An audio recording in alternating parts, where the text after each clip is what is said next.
The release of the abducted Kuriga pupils and students has left more questions than answers, even as their release comes with relief for their families.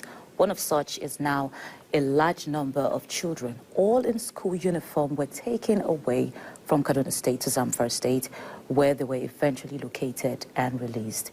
AIT News correspondent Ihotu Odo has been speaking with intelligence experts on what these and many other poses means for Nigeria's security system.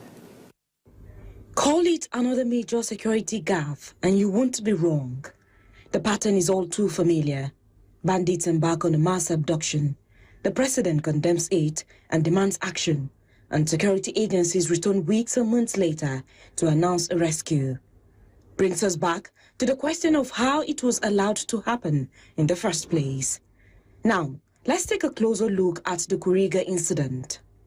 On March 7, 2024, terrorists struck LEA School Kuriga in Chukun local government area of Kaduna State.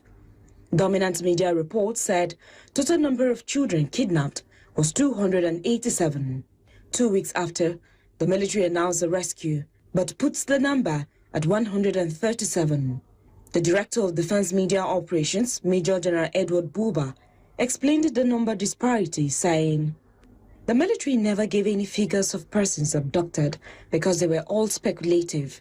It is now confirmed that those abducted were in total 137 only." The disparity could have come from wrong figures from the school, and until the students are finally released to their parents, we will now see whether some parents have their children missing or all of them have been released. It's only then we can make a categorical statement. It's the out of captivity, but having said that, it's a good thing. Globally, there's people feel a sign of relief. But having said that, I am concerned that there are many gray areas that we have not been told. Now, let's look at how such brazen abduction took place in the first place. According to the military, the abducted children were rescued in Zamfara State. The distance between Kaduna, where they were taken, and Zamfara State is about 225 kilometers, which is about 6 to 7 hours if traveling by road. It now begs the question, what could have been the mode of conveying that number of children, all in their school uniform, without notice and interception by security agents, even when information had been out few minutes after the abduction took place? These children were not under the table. These things are not under the table. They could be picked up from the air. We've said we have drones, we have Air Force and all that. The movement of these children, this large number could be picked up. That's one. Two, the intelligence, the locals. In this environment, there are locals, the hunters, farmers, villagers, who daily see the bandit, because these bandits are not spirit. You have a lot of ungoverned spaces, very vast lands, in those areas. Even in the northeast, the same thing. So as they are aware that the security agencies are on their trail, it's not impossible that they move at night. Don't also forget that some of the communities are afraid to give out information to the security agencies. Another poser is how the children were released. The military claims no ransom was paid, which suggests it could have been a negotiated release, but the military has also not said it was.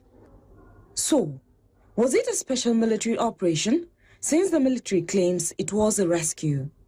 That too would be unlikely, since no collateral damage was recorded on either side, at least as much as the public has been made to know.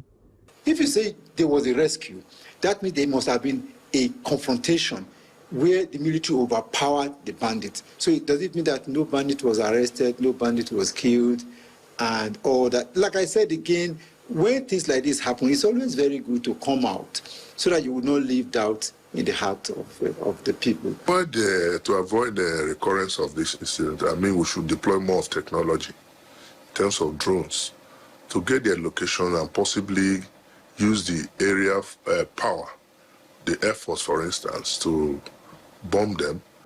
Whatever the mode of rescue, the government is now under pressure to disclose whether the rescue led to arrest, and if so, When will they be brought to justice? These are questions only the government and its military will have to respond to. Ihoto Odo, AIT News, Abuja.